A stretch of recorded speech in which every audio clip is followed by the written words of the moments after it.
But like if the seams kind of look like that, I would come across. But this year, instead of going across the seams, we'd go with them. So with the horseshoe, and start my point there and wedge that between my two fingers. And I don't know from a technical standpoint what's happening, but it's allowed the pitch to spin properly or move properly to actually move and lose the vertical break on it, which has always been the thorn to that pitch for me. And then obviously the speed difference has been like the huge thing. Like with any changeup, you could have the worst metrics with it, but if you can take 10 or 11 miles an hour off and sell it, I think you're going to have a lot of success doing it. Welcome to Meet at the Apple, presented by PC Richard & Son. I'm Vito Calisi. That's Jonathan Barron. And at the top of the show, I'm going to tell you later on, not too much later, we have an interview with Jonah Tong that was recorded today, very fresh, ahead of his debut for the Syracuse Mets at AAA, something everybody's been waiting to see. But before we get there, we got to talk about this series that we just watched, which, look, it's frustrating. Yeah, I mean, it's another blown opportunity for the Mets against a Brave team that obviously has just had a season from hell for Atlanta. Tons of issues, tons of injuries. Chris Sale hurt himself back in June when the Mets went to Atlanta.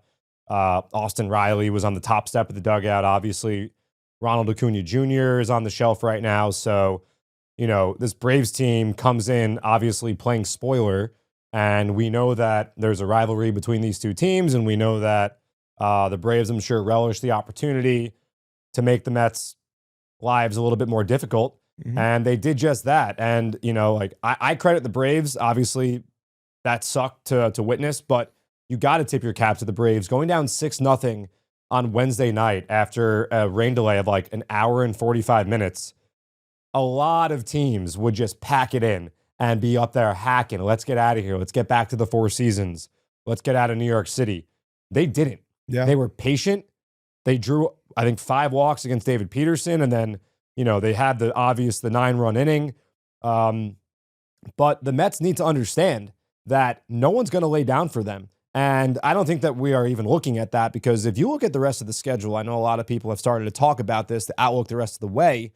The Mets have a tough schedule, and it starts on Friday night, on August 15th, Beatles night, which is going to be a lot of fun here at Citi Field, against the Mariners that just had, I think, a 9-game winning streak snapped in Baltimore on Thursday. But then after that, you look ahead, the Mets have to go to Cincinnati, who obviously are the team that the Mets are trying to fend off here. They're going to go to Detroit before that. Then after the Cincy trip, they go to Philly. And then I think they come home for the Padres and the Rangers and the Nationals, who just beat the Phillies on Thursday night. And then we know how the season's going to end. The Mets go to Atlanta, I think, one more time, and Chicago, and Miami. You've said it. You never like ending the season with the Marlins. I don't, one bit.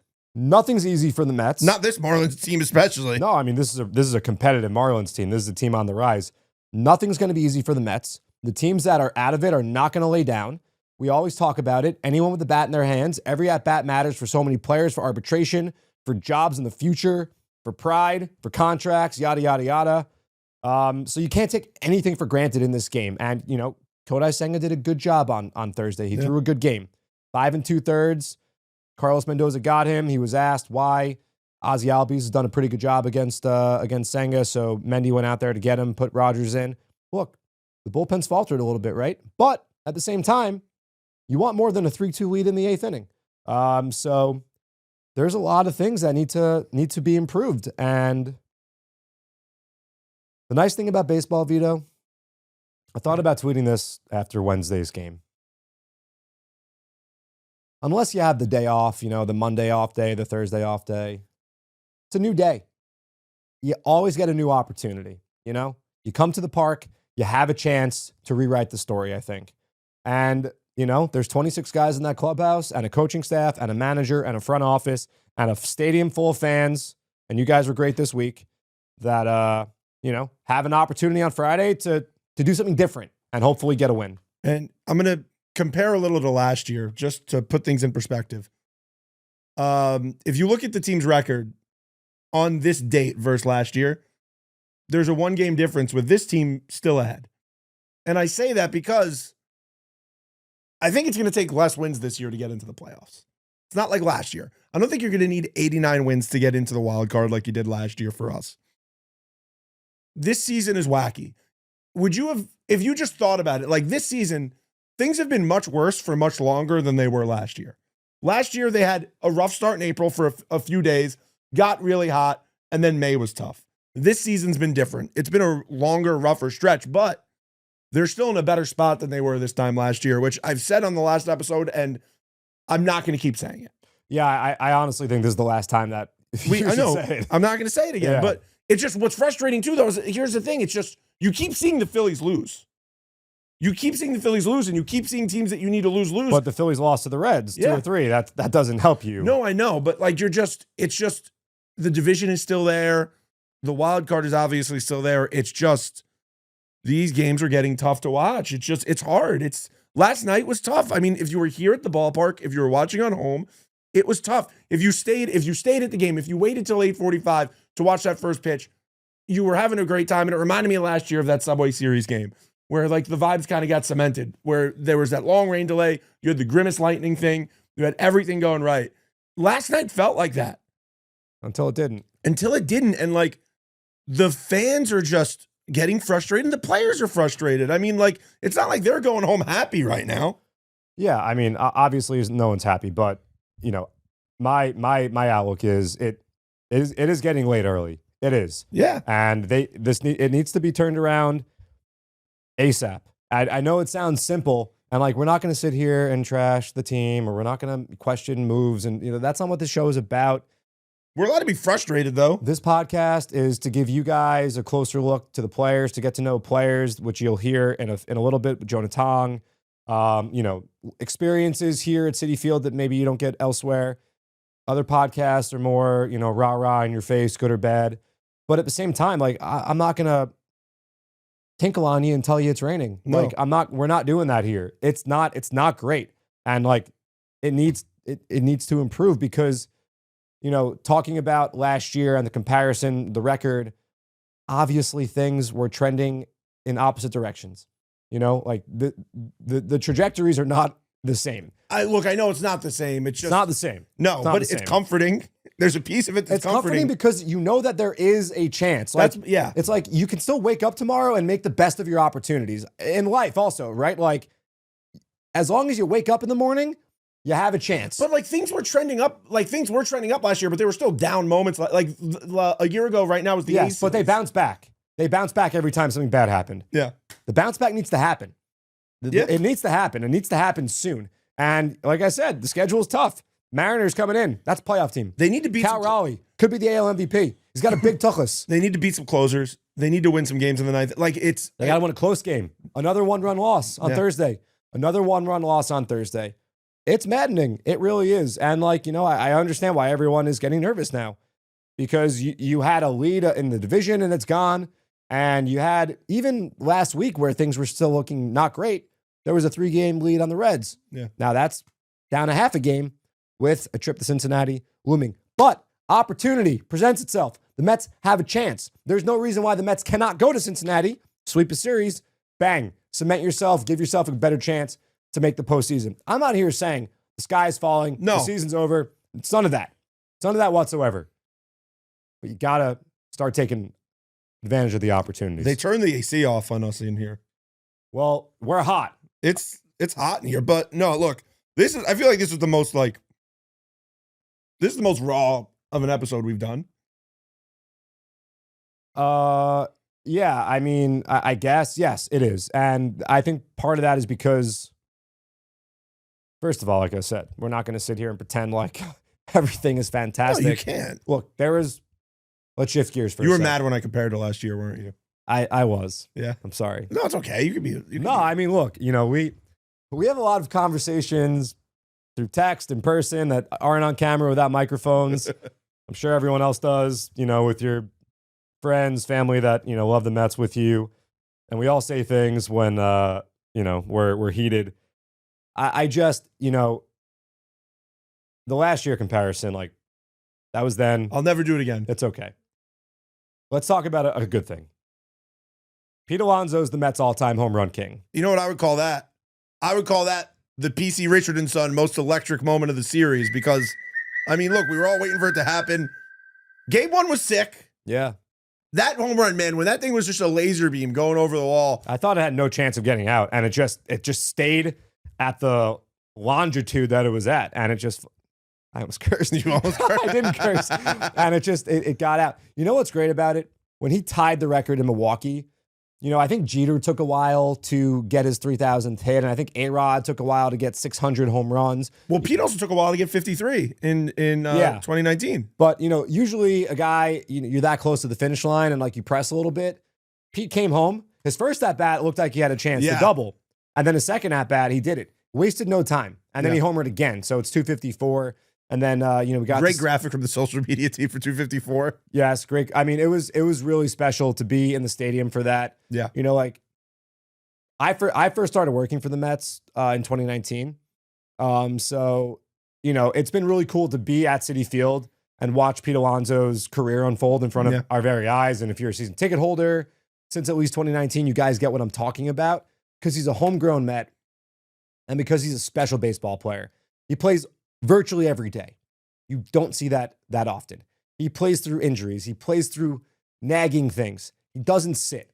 He is a smart guy. He studies the game. He knows the game. If you read Anthony DiComo's article about him this week, he's an interesting guy with a lot of interest that you wouldn't expect from a baseball player, especially a slugger. My friend Lindsay, who works for the Tampa Bay Rays, the University of Florida grad also, sent me the video of the Florida baseball team back whenever at half court during halftime of a Gators game back when Pete was in college. He was dancing. He was right in the middle of it. Pete Alonso is awesome for so many reasons. And for him to break this record is so cool. Another thing, anyone dunking on the number or saying it wouldn't be top 10 in our franchise's history. He's played not even 7 full years. Say his name. Well, no, it's not Mad Dog. It's not Mad. Who? Oh, Marash? Yeah. Oh, no. I mean, Sean's just baiting. I don't take that seriously. No, but not even 7 full seasons, 2020, 60 games. Obviously we'll see what happens in the offseason. We'd all love for, Pete to be on our side.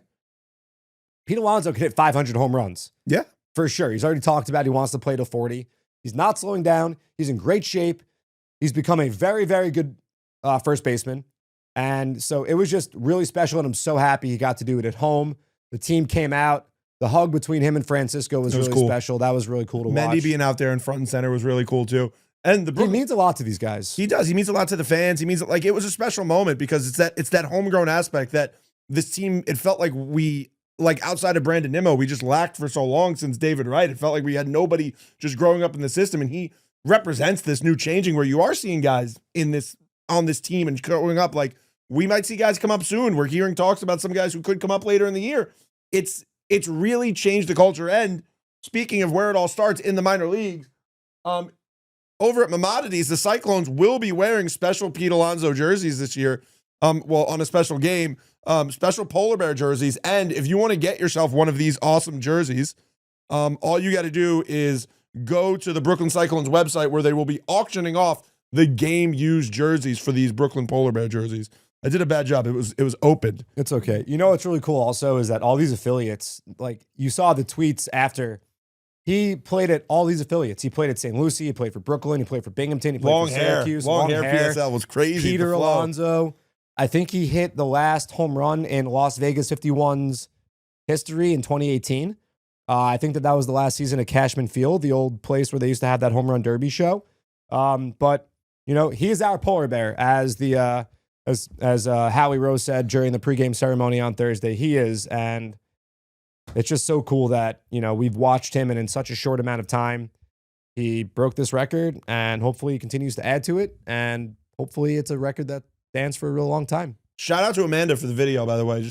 Video was awesome. Video was awesome. Amanda, I believe she said Safi also worked on the video, but Amanda's just one of those people who grew up like a diehard Mets fan, loves Pete Alonso, and told me how excited she was to get to work on that video. And I got to see some cuts of it before it went out, and what she was working on. And it's different. It's different than any of that kind of video you've seen before. I feel like it's so unique and it's such its own thing. But you know why the video is cool? Because it really was a trip down memory lane. Yeah. It had his first home run against Drew Steckenrider. I remember the first home series against the Nationals opening day that year. He didn't homer opening day against the Nats. I think he homered the Saturday game. And then the Twins came to town and he hit a couple home runs. And that one, it was like, oh, this guy could be something. And like you heard about Pete Alonso and, say what you want, but the Mets taking him north in 2019 and not trying to manipulate service time or anything like that, but just being like, this guy is our best option and we're going to start the season with him. Opening day, I think he had a hit against Max Scherzer. I think his first career hit. Sure, I know Scherzer started that game for the Nationals. And ever since then, it's just been great moment after great moment. One of his great moments is, I think, first or second career walk-off home runs in 2020 against the Yankees, against Albert Abreu. Obviously, no one was in the ballpark. That was great. Remember July 4th, the doubleheader in 2021? Yeah. At the stadium? Yeah. I think it was against Chapman. Hit a big, I think, go-ahead home run, and it was the 7th inning, but it was the last. Was that the one where there was the debate about fan interference? No, this was straight in the bullpen. I don't think, yeah. But that was a great moment. 4 career walk-off home runs. Remember the Cardinals walk-off? I was on a plane, yeah. Yep, that was right after Max Scherzer got hurt, too. So that was a big moment. His first career grand slam. Against Yohan Adona, the Nationals. Yeah. Grannies are sick. Grannies are sick. The Cleveland Guardians grand slam in May of 2023. Yeah. Tied the game when he had the great fist pump and turned around. His celebrations that year. LFGM is a phrase that obviously we know what the F stands for. And if you're, not 17, you shouldn't be saying that word. NC-17 or whatever. But, Pete's just an incredible Met. And we can continue with all the moments, the memories. I remember Players Weekend 2019 when he tied the Mets single season home run record. The Mets were down, I think, 3 runs, and he hit a 3-run home run against Max Fried. Straight away center field, wearing those all-white uniforms the Mets wore that weekend. That was when the Mets were really getting hot, starting to cook. And then he broke the record against Yu Darvish, I think, when the Cubs came to town later, I think Monday or Tuesday of that week. Obviously, the home run against Mike Foltynewicz to break the rookie home run record. And he just has not stopped hitting ever since. I had this conversation with Amanda because we all know what the most memorable Pete home run is. Doesn't count. Doesn't count. Do you guys think it should be in the video? No, I'm kidding. Do you think it's BS that, no. I don't understand why postseason stats don't count towards the regular season. Because not everyone gets to play the same amount of games. Everyone's guaranteed the same amount of games in the regular season. I understand, but because it's not the regular season. I know, but that's stupid to me. And I know every sport is like that, but well, no, that's not how it works. It's stupid to me. Well, there's postseason records. Because some games go to, so you're going to tell me not every team has to play extra innings, so only Guys 1 through 9 should. Bats. I mean, if you hit higher in the lineup, you're going to come to the plate more. But that's what I'm saying. So why shouldn't postseason stats count towards the regular season? You still did it. They just go into fairyland. I don't know where they go. They go into the postseason stats category. That's where they go. I'm just saying. It's just, to me, it's just silly. It's just you hit a home run. It should count towards your home run count. Are you going to tell me spring training stats should count next? That's that's not competitive. I'm kidding. We got a really good interview with Jonah Tong coming up, and Jonah is. I don't think I'm saying something wrong here. Jonah, not only a special player, but special player to us because we've just really, the way you're talking about seeing Pete grow from 2019, we've seen up close with Jonah Tong when this kid just got promoted from the complex league to the St. Lucie Mets, was not really on anybody's radar. Sat down and talked to this nice Canadian kid, had a fun time with him, and then just saw him. I think we watched him that night. We sat pitch in the booth. That's right. We saw Marco Vargas, Wilfredo Lara. Yeah. That's right. He did pitch We sat in the booth. We watched Jonah Tong pitch, and we were against the Jupiter Hammerheads. And we were like, wow. We were up close. This really does look good. Vito and I were watching low A ball. So Chicken Place wasn't around at the time. No. It wasn't open. He's special to us, and he's going to be special to you guys. And this is the kind of interview where we're just really hanging out with him for 30 minutes and just talking. And, it's a treat, for me, I think, and for us to share it with you guys, because he's just a really good kid that I think if you listen to this interview, you will be rooting for Jonah Tong for the rest of your life. Yeah, I mean, I know Mets fans are excited to root for him. We're excited to root for him. He's a big part of the future. We have nights like these where we're feeling bad about the current, but it is important to remember that, and I mean this with every fiber of my being, this organization is set up incredibly well. no matter how this season goes, whether the Mets go all the way to the World Series, whether the opposite happens, no matter what it is. What's the opposite? No playoffs. Oh. Yeah. Which I'm not saying is happening, but I'm just saying no matter what happens here, the Mets are in an incredible position because this player development staff from top to bottom, scouting, drafting, developing, has done such a good job. You know, you get lucky sometimes, but Carson Benge in AAA, I know it's been a couple games, but he's been great. The guys that they promoted and have challenged have proved, yeah, we're good on this. And the next step is the major leagues. And it's all coming together. So no matter what it is, the future is incredibly bright, incredibly exciting. Jonah Tong is a big part of that. So here it is.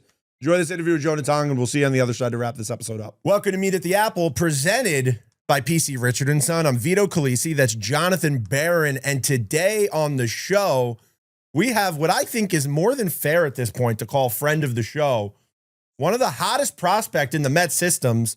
He'll tell you his day one John, his day two Vito Calisi. We got Jonah Tong with us. Jonah, how you doing today, dude? Yeah, day one and day two, it's been so long. I am honestly sad that no one got to see the Brooklyn interview, but I'm glad that we can we don't try to make it up. We don't need to talk about that. It was a great interview, but so this is not the first time, this is not the second time, not the third time we're talking to Jonah Tong. But the day one reference goes back to, I think, when we met you for the first time down in Port St. Lucie, Florida, back in September of 2023. And a whole lot has changed for Jonah Tong, I'd say, since then to now. When you look back at yourself, the guy that was sitting in that flex room with us almost 2 years ago, to who you are today, now at AAA, one step away from the major leagues, what would you say are the biggest areas of growth that have led to this incredible, I don't want to say breakout season you've had, but really becoming one of the top pitching prospects in all of baseball? You know, I'm just gonna say I did rewatch the interview, the first one, like literally a few days ago, and I was just like, oh my gosh, like I was so stiff in that conversation. Just remember like how nervous I was, and I remember like leaving that interview and going like, dang, I'm not gonna do another one of those. Like I can't function underneath it because I don't even know my own Canadians. I wasn't gonna bring it up, Jonah. Hey, I'll roast myself. I'm cool with that. I just say like being open to new experiences and like the whole journey of it has probably been the thing I've been the most proud of. Like from that kid in the chair to this one in Rochester, New York. I think that like along the journey, there's a lot of like player development stuff that happened. Being able to find some tweaks here and there, and just from like a player standpoint, getting after the weight room, the mental side of baseball. But I just say like being open to new experiences and like difficult conversations that I probably wouldn't have been like willing to do has probably put me in the position where I'm at right now. So can we go back to your final AA start before this weekend where you're going to make your AAA debut? But you had your minor league career high in velocity, just up all the way. I know you already said weight room is one big factor, but is there anything specifically you think added to that velo rise? I think it's a bunch of things. Like our pitching coordinator sent me a video and he was just like, hey, like this is how your like mechanics have changed from when you first got here to now. And there's obviously some like really major tweaks that happen where it's just like direction of the plate. But not to get too technical about that. But yeah, the weight room. No, get technical about it. People are interested in that. Well, the weight room is the thing that's honestly helped me the most is just putting on weight, making sure I'm able to move right. And also like adding to areas that like are my weakness. For instance, if I'm a big, mobility guy, I need to work on my stability to be able to control movements through it. But that day, I think, the Starbucks coffee hit really well. The pregame drink hit really well. That's the best. Nothing better than that. Hey, playing the Yankees is always fun. It's always great competition for our Subway Series in the minors.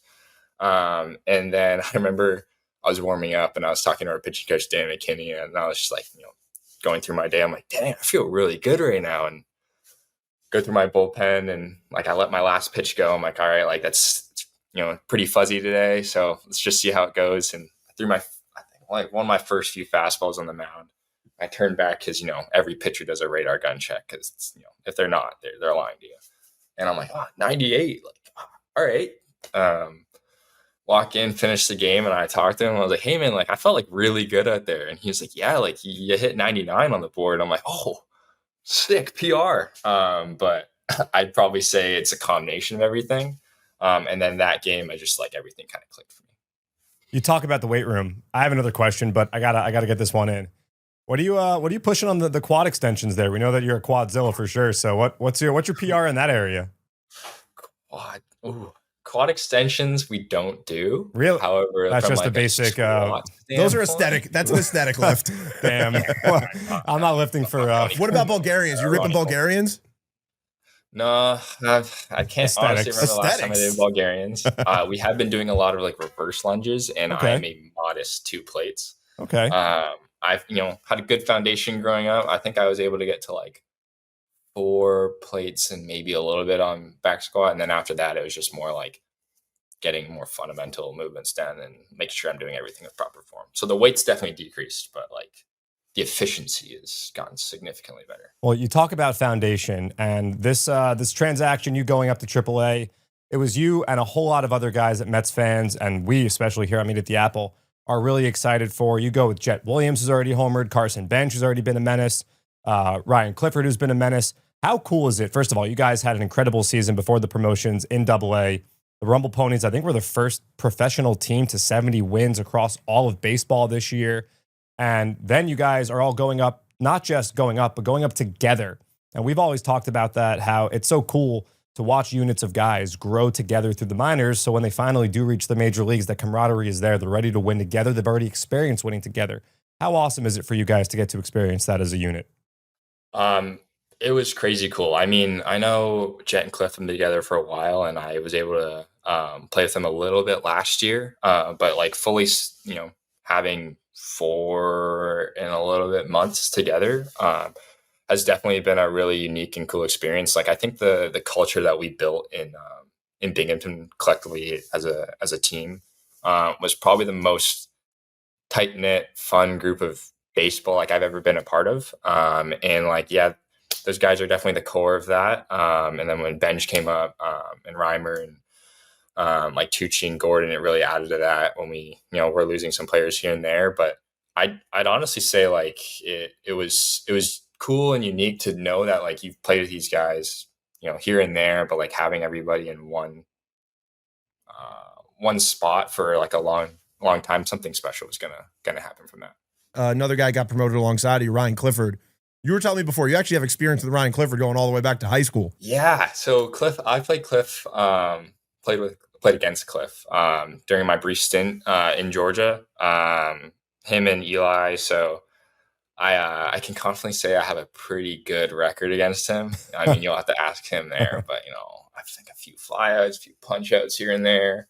But no, playing against him has been really cool, and being able to get to know him more on and off the field has been a true pleasure. He's hilarious. So. And as a guy who's really familiar with the Mets player development, especially the pitching side, you mentioned Jonathan Santucci. You pitched with Zach Thornton. You pitched with a guy like Jack Wenninger. Obviously, Nolan McLean is going to be making his major league debut pretty soon. You're quite familiar with Brandon Sproat. As a guy who's in it, I feel like there's no one better to tell the Mets fans. How excited are you, and how excited should Mets fans be for the future, given all of the names and more that I just mentioned? Yeah, I was about to say, I mean, those guys, I've gotten to know them pretty well, especially like Jack and like even Sproat and McLean just being there, and Zach Thornton as well. Being able to meet Tucci and Gordon, just talk to them and hang out over the past year has been really cool. But yeah, I think the special thing is it's not like 1 or 2 individual players. It's like the unit as a whole. Like being able to watch guys come through during spring training, like year after year, and the depth chart for me just gets longer and longer. And like knowing that like I'm fairly confident that everybody that we have could pitch at any level and have success doing it. And it's not like just their natural skill set, which is already, so big and so great, and their ceilings are incredibly high, but it's like going out there knowing these guys are going to give their absolute all and kind of put their, I don't know, where their money with their mouth is or something like that. That makes sense. But like, I think the thing that's more special is that like the people that aren't really familiar with are just as good as anybody else here. So I think that's cool to see how deep our pitching staff's gotten. We talked to you about the last time we had this conversation, but it got lost to the tape. So I want to make sure we talk about it now. And I've heard you talk to some people about it, but I'm always fascinated by the relationship you had with your dad with watching Tim Lincecum. And just, I want to hear that story again about like how your dad and you would watch his tapes, and just, I'm going to let you take it from there though. My dad hated when I threw sidearm. Absolutely despised it. You know what? Like, he just said that, it probably wouldn't lead to, you being healthy over the long term. And I was like, okay, cool, whatever. It's like, hey, why don't I go throw, opposite end, try to throw like way up here and see what I can make from that. Just to see if I could bug him. And then it built a habit over time. And then, as I was growing up, my dad would try to find pitchers who like I kind of threw like, and he was a very common name that was brought up between me and him. And we just watch videos of him and some documentaries. My dad would do a bunch of research on him, along with a long list of other players. But like, that's probably the one that like I resonated the most with, and just seeing how like, his delivery, his mindset, his accomplishments are obviously insane, especially being a back-to-back Cy Young winner and World Series champ. But obviously there's some things that are going to be a little bit different between him and I. They call him the freak for a reason. And if I can just, have a small portion of what his career was, I'll consider that, I'll take that every day. So I was going to say the freak is the nickname. What if we try this on for size with you? Your nickname can also be the freak, but Canadian style, you put an E on the end, Freake. Ooh, like Centre, How you guys spell center up in Canada? I like it. It's definitely different than the Canadian canon that I've been given. That's a good one. That's better. Mine's not original. I just stuck an E at the end. I haven't even heard the Canadian canon before. I love that. Yeah, the Booster Club surprised me with T-shirts. Thankfully enough, we were able to get them for the team. But yeah, I walked in one day and my club was like, hey, come outside. The Booster Club's got to talk to you. I was like, oh, am I in trouble here? And then, yeah, they surprised me with the T-shirt, and they came up with their own nickname. And I think it's really funny and really cool that it would be a part of that. Well, like maple syrup strikeout slinger. That's a lot of words, but something with maple syrup.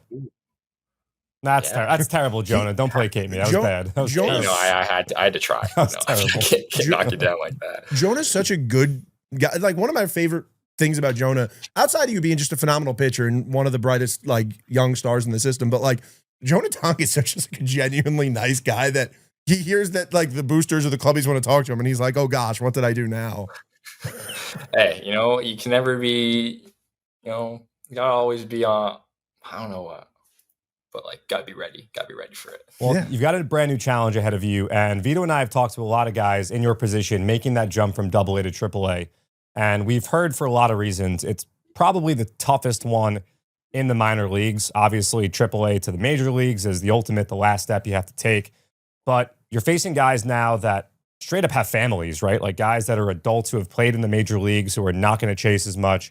You have to cope with the ABS system, and a couple more challenges as well. Have you received any advice or had any conversations with anyone that's already made this step that can help you prepare yourself for your first outing in AAA? Yeah, brief conversations with like our pitching coaches, but also just like Sproat and McLean throughout it. I know they've done it. They've been through it, even a little bit with Christian Scott too. But like at the end of the day, like I think the thing that like resonated with me the most is actually what Sproat said last year, which was like, yeah, you're gonna see new levels. The hitting's not necessarily different. They might have a slight bit different approaches, but at the end of the day, like you got to go out there and you just got to pitch to who you are. Obviously, over time, if things aren't clicking, you're gonna need to make adjustments. But when there's some time before that change has to be made, and I think that like the thing that everyone's been challenging me is just be me, and I can't agree more. Like I'm gonna do what has helped me put myself in this position, and if there needs to be adjustment, we'll make those adjustments. But I'm really excited to see how I can go there and just compete. And one thing that if fans haven't seen you before, when you make the AAA debut, your 12-6 curve is what you've really become known for. Is there one this year that even you Like, you had to go back and watch the tape and be like, man, I can't believe how good that looked. I think the one at the Futures game was probably the thing that like I was like, wow, that's pretty good. Obviously, I haven't thrown it a ton this year, and I decided to go there and throw it a lot more than I have in any other game. But I think the one I think it's to Ford was a really good one. I watched that back a few times and just try to like take that in my head and just try to apply that into games past that. And it's helped a little bit. Let's stay on the topic of pitch repertoire. Obviously, the deeper of a repertoire you have, the more ready you are to get opposing hitters out. Vito mentioned your 12-6 hook. We talked about that fastball now dialing up to 99. Is there another pitch or maybe a couple of other pitches that you've been really working on throughout the season that you feel have really developed and helped you have the success that you've had? Yeah, slider's been one that we've been working back and forth with.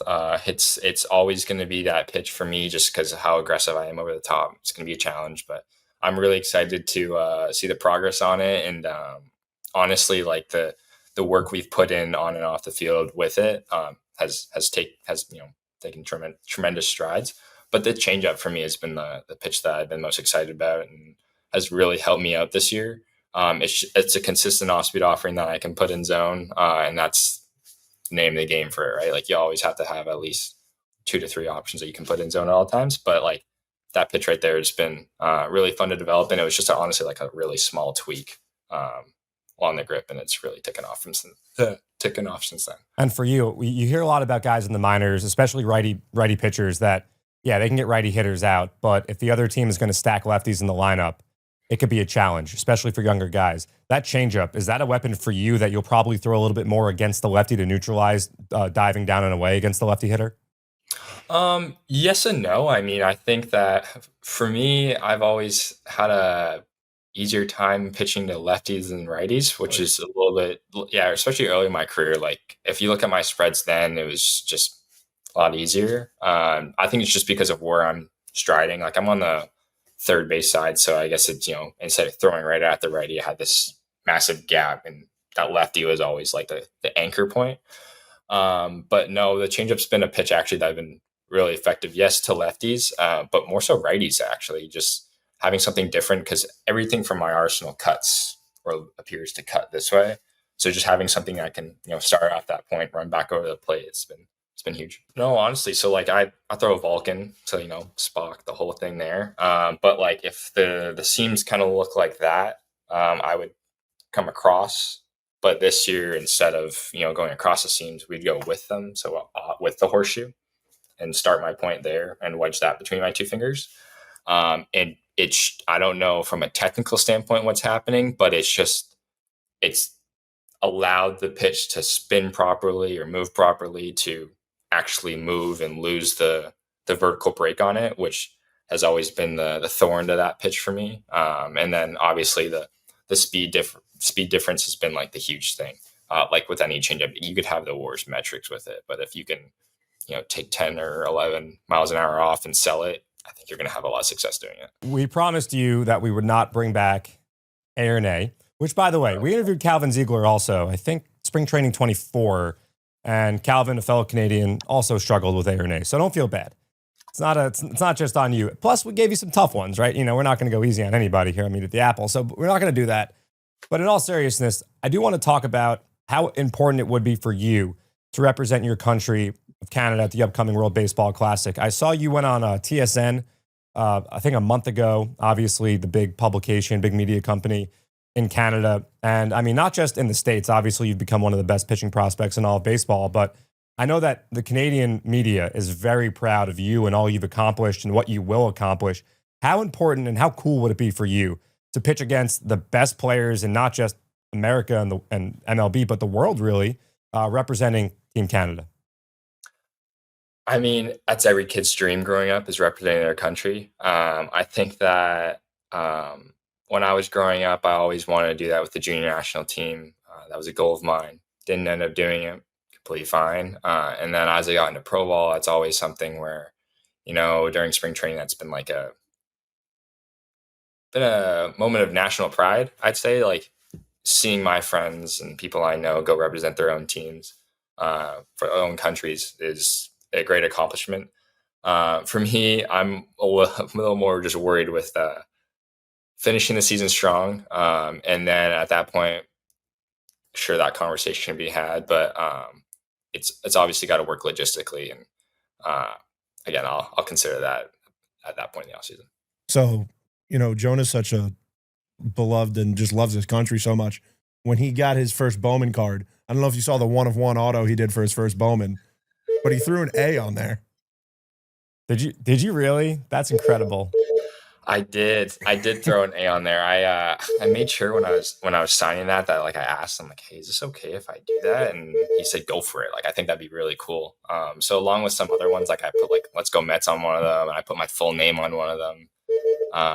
Is that your DoorDash guy? Is that your DoorDash guy at the door right now? My DoorDash guy calling, but I can wait. No, we can take a second. You can get your DoorDash. No. It's good. It's just a sandwich. We're good. So that makes me think now, when you're at Citi Field, hopefully, very, very soon. I don't know if you're a South Park fan at all, but I mean, after a strikeout, I'm not your buddy, guy. with the cut heads. Yeah. What if we make your head I just started getting into the show, and I think it's hilarious. But every time they talk about Canadians with like Terrence and Phillip, I'm just like, what's with the cut heads?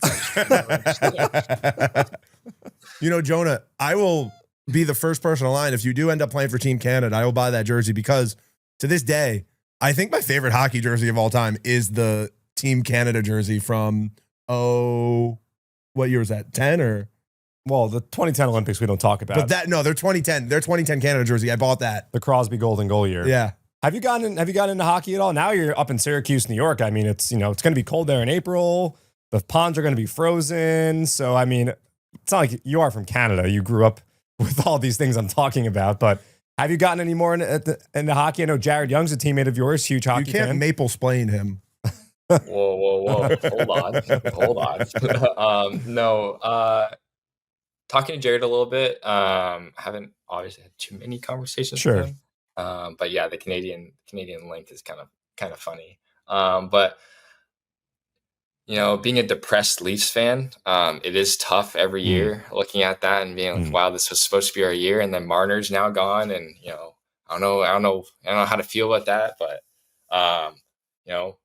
Leafs from 2026, it's gonna happen. It's their year. It's absolutely gonna happen. But no, I don't know if I'll be like on the ice or anything like that. I think I do a much better job watching from afar. Well, here's the thing.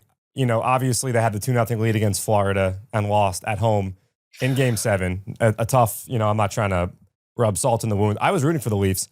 I think that series was the Stanley Cup final right there. I think whatever team won that series was going to go win it all. That's what I think. So the point is that you guys were right there. You were right there.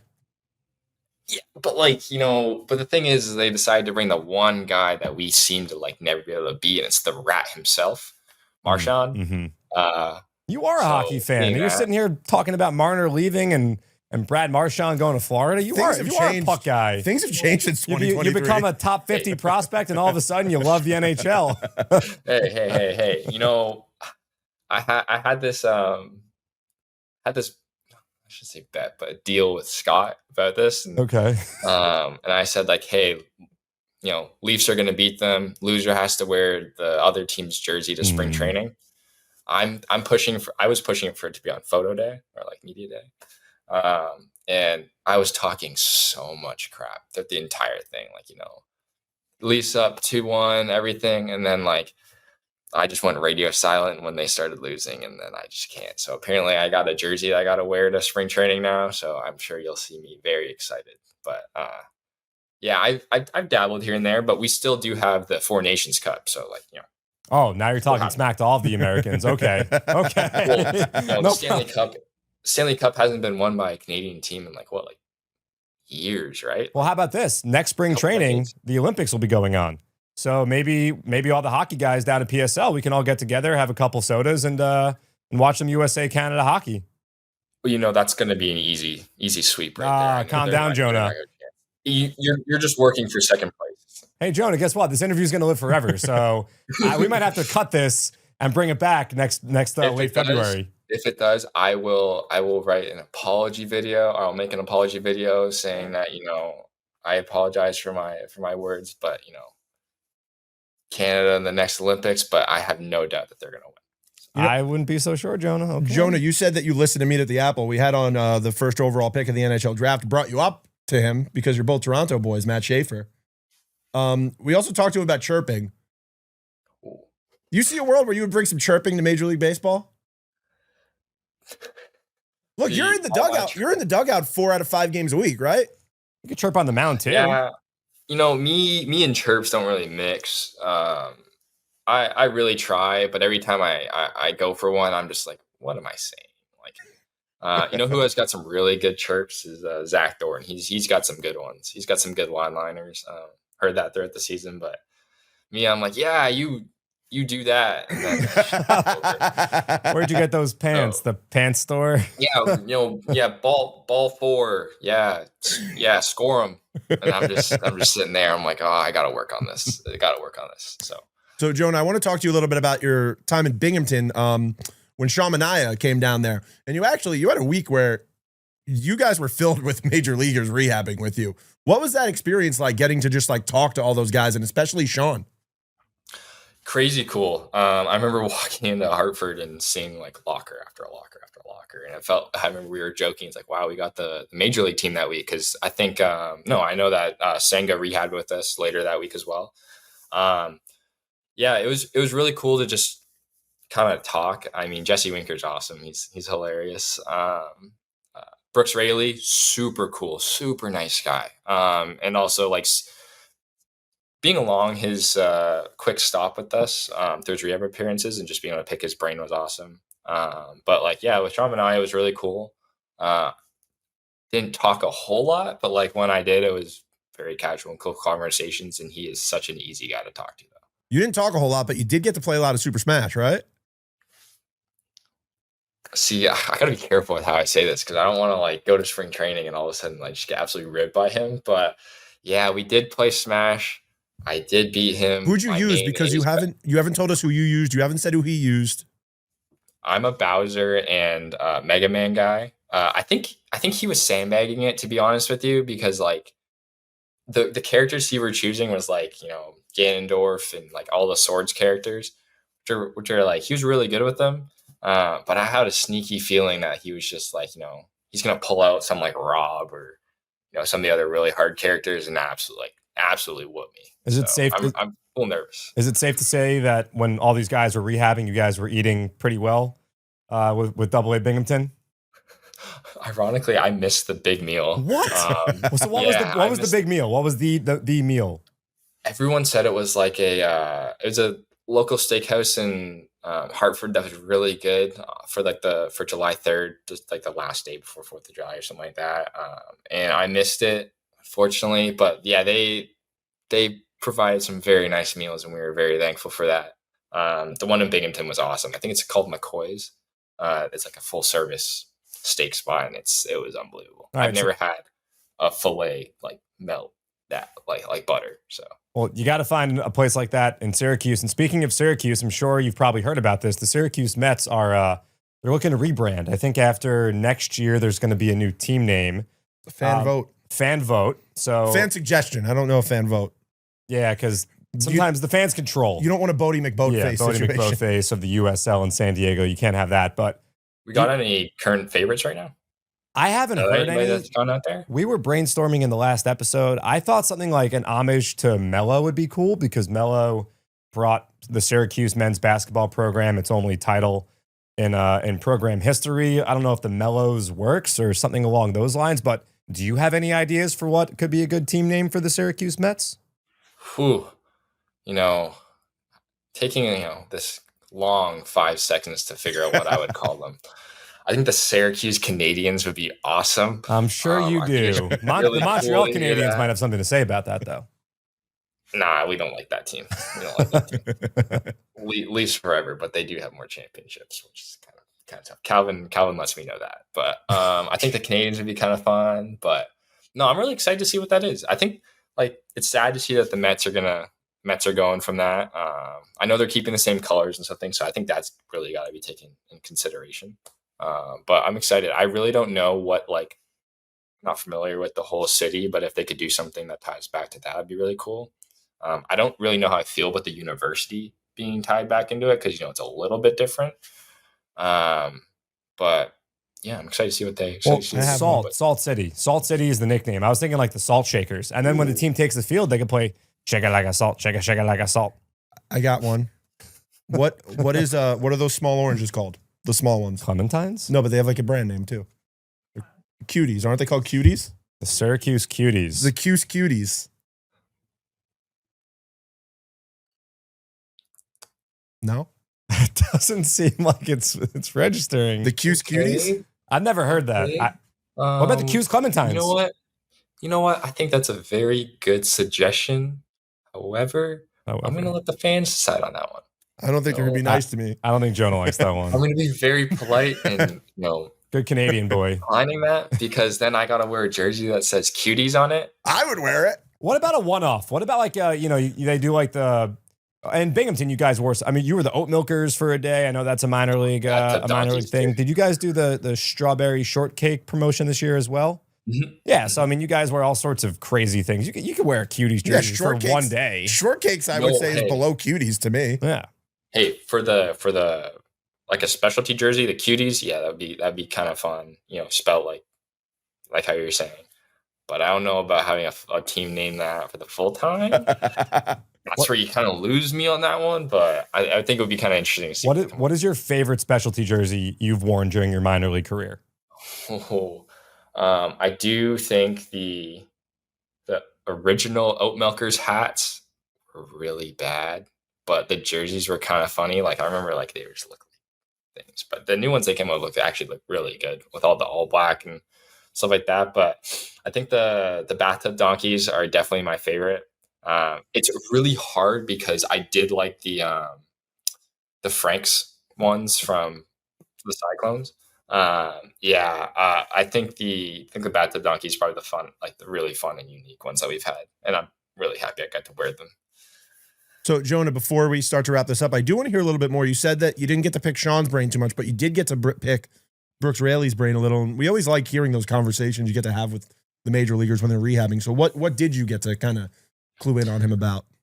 Honestly, it's just how he goes about his business is just really cool to see. I think like the conversations with him were always really casual. And you can talk to everybody. He spent a good amount of time in the bullpen with a lot of guys there. And I know they always had great things to say about him. And I know a couple of them still keep in contact with them on a pretty regular basis. But yeah, he was just super cool, chill, like big clubhouse guy. And it's kind of someone that like, I know talking just from like some of the guys that I know, my friends is like, that's who we kind of want to be when we grow up, is someone like that. Because at the end of the day, like being able to just smile and joke around with everybody, like we all know exactly who he is. And I think that was just really special to see how he handled all that. You know what I like about Jonah Tong? What I love about Jonah Tong? What? When we met him a couple years ago and who he is today hasn't changed at all. No matter what success you've had on the mound, no matter how much your profile, your stock has risen, you are literally just as awesome, just as great to talk to. I mean that, seriously. Obviously with fame and success, some people change. The one change we've noticed here is that he's a bigger hockey fan, but we'll see how that continues to grow over time. But seriously, Jonah, it's awesome to hear from you, and it's been so much fun to see your rise. We knew it was going to happen. Number one, number two, obviously, as we established at the beginning of this interview. But it's been so much fun. It's been so cool to know that the Mets have gotten their hands on such a talented pitcher, and just, you've become who you are today. And we can't wait to see your first start at Syracuse over the weekend. We know it's going to be great. And then before we know it, it's going to be spring training 2026, which is crazy to talk about. We'll watch some Olympic hockey together. We should go to the chicken place, by the way. Okay, so in good old Port St. Lucie, yeah, common things that I ate were Chipotle, a place called Pho Deli, because I'm a big pho guy. It's a little bit way out there. Highly recommend it. Beautiful little spot. Okay. And then I didn't know that Culver's was only like a Midwest thing. That thing? Yeah, no. they have one there, right? Yeah, I've never had it. And then all of a sudden in Port St. Lucie, it's my favorite thing. Like when I'm going on a cheat meal, it's like my go-to. But no, I haven't heard of the chicken place. That's because we didn't talk during spring training, Jonah. Had we spoken, we would have. Well, It's on us. It's not on you. It's on us. It's on us. Wish I could provide the power for you guys, but like, fortunately, I can't do that. We were talking before you got in about how like our days just stopped at 3 because the generators had to be turned off every day. Okay. Yeah. But that's completely fair because there's a lot of things that were going on during that time. So I fully understand it. But that place did look pretty cool. And I'm, excited to see what you guys pull off next year. We'll see. Well, Jonah, I hope I'm one of your first calls. 100%. Don't worry about that. Just thank you so much for joining us on the show today. And I want to send a shout out and congratulations to your sister who just had a kid. Jonah just became an uncle. Uncle Jonah. Yeah. Thank you. That was a pretty weird one. I had my phone on me at all for the entire morning, just because there's some stuff that went along with it. But yeah, beautiful baby girl, cute, adorable. And she's, I think as we speak, I think she's already getting bigger and bigger as the day goes. So excited to see it. Hey, but most importantly, I'm very happy to see your kid is doing awesome. I can't wait to follow along with that. Thank you so much, Jonah, and love having you on the show. Can't wait to do this next one in person, whether it's here at Citi Field or whether it's at spring training. But the next one is going to be the biggest one yet. So look forward to talking to you, Jonah, and good luck this weekend. I can't wait to watch, dude. That interview shows you Jonah Tong's a special kid who it's cool because it just shows like how far we've come with the future of Flushing, with Me to the Apple, like where we're at now, where somebody like Jonah Tong, who will debut at some point, we've like watched this career grow, and it's awesome, and it's a fun interview. Yeah, I mean, and that's why at the end I said what I said to him. It's been really cool to watch him grow up. Like when we first met him, he was a pretty nondescript prospect, and that's how it works, right? Like, there's plenty of diamonds out there that I don't want to say are in the rough, but like not talked about enough. And there's plenty of guys that are not, like there's plenty of guys on that trip that we took in September of 2023, not in the organization anymore. But then there's a kid like Jonah Tong who is overlooked and, just not that highly regarded because he hadn't been in pro ball for that long and he was skinny and whatever. And then not even 2 whole years later, he's a top 50 prospect. Every Met fan knows his name. Every Met fan is clamoring for him at the water cooler. That's why the trade deadline can be a treacherous time because, a kid like that, it's terrifying. Front office that knows its stuff. Shout out to Ernest Dove. I know how terrifying it is. The front office that knows its stuff says, hey, I want that kid. And I think teams know who is real and who has potential to take that leap and make that advancement and become the kind of prospect Jonah Tong has become. Obviously, the Mets felt strongly about Jonah Tong. He was brought into this organization before this regime was in place. That doesn't mean that this regime didn't see him and his metrics. It's going to be really cool. I said this, I think, the last episode we did, that now he'll be in AAA. So public tracking data will be available for Jonah Tong, but obviously teams have that stuff all for their own players, proprietary information. It's just been a really, really fun journey to watch. And he is a guy that we've gotten a chance to speak to multiple times. And it'll be really cool when he eventually comes up to the major leagues, hopefully sooner than later. But, it was really cool when we saw Dom Hamill up here at Citi Field the day that he got called up and was on the major league field and in the Mets uniform at Citi Field for the first time. You saw him that day, right? I did. I got to catch up with him and nice. it. So I didn't expect to see him. And I went down for the mascot race and I was by the bullpen gate and someone tapped me and I thought it was someone saying, get out of the way. You're in the way. I turn around and it was Dom. It was Dom? Yeah. But that's what is so cool. When we started doing Future of Flushing, getting to know these guys when they're young, and watching them develop and mature as not just baseball players, but human beings. And then you get to know the person. It's really cool looking back on a lot of these things that we've gotten to do. And Jonah Tong's a great example of that. And, we root for everybody, but it's just really cool to see now Jonah Tong in a hotel room in Rochester, New York as a Syracuse Met, one step away. And we'll be locked into what he's doing on Saturday or Sunday, whenever he's making that first start. But Mets fans have a lot to be excited about. And you guys just hearing him talk and the cerebral nature, the personality. Now he's a hockey fan. So I can't say enough.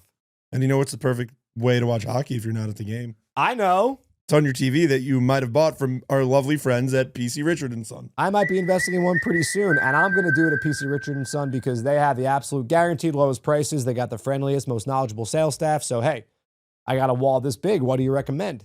What size do you recommend? What brand do you recommend? Should I get a little surround sound? Whatever it is, whatever need you have, whether it is surround sound, TV, mattress, air conditioner, barbecue, maybe, I don't know, a little electric stove. Maybe it's a fireplace because it's almost the winter time already. It's almost September. That's crazy. No matter what you guys need, PC Richard & Son, good chance they're going to have it. And they've been doing it since longer than anyone else in the game, since 1909. So check out your local PC Richard & Son store. Tell them John and Vito sent you. Hopefully that registers to them when what? Also, you got to come out September 8th. Oh, we have a date. Astoria. We have a date. We're doing Astoria. PC Richard & Son. We're doing another live show. We're recapping Jett's opening day. No, I'm kidding. We're doing another live show. If you came to the last one, like 8 people left with some signed balls. Everybody left with a signed photo. Everybody who came left with something that was signed. Did you say the location? Astoria, the Astoria location, Long Island City / Astoria. Can I park there? There's a parking lot. They have a nice parking lot. It's across the street from the movie theater. A lot of spots. So I'll be able to get a spot? You will be able to get a spot, and it's across the street from the movie theater. It's a really, really nice PC Richard & Son. It's the one where I bought my last TV, the one where I bought my first nice big flat screen TV when I was younger. And it's a really great spot. So we will be there. We might have a special guest. The mascots will also be there. So come out September 8th, Astoria, PC Richard & Son. That's going to be a lot of fun. We'll see what the deal is. Come September 8th, Mets-Philly game, the first game of that series in Philadelphia. So look, again, I think the theme of what we talked about here, opportunity.